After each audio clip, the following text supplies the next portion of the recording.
Hello，又係多媽。今日咧有介紹一啲生活小法寶俾大家。咁平時唔知大家食完飯咧會唔會撩牙？咁咧我通常咧就用牙籤線嘅，因為牙籤線咧佢會比較好用咧，佢有牙線，因為我啲牙都幾密啊。用牙籤咧好多時撩唔到，牙線就會好好多。咁咧不過牙線你啲牙籤線咧佢帶出街係麻煩啲咯，因為成袋又嫌佢麻煩。我通常擺喺個車度咧，我嫌佢咁樣都好大包。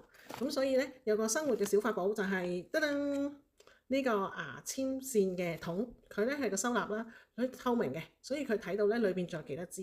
咁到冇嘅時候，你添亦都好方便。咁佢又好細嚿啦，你睇到佢手掌真係好細。咁佢用嘅時候又好方便喎，因為一撳咁佢就彈出嚟啦。咁你就即刻可以攞到出嚟用，亦都好方便。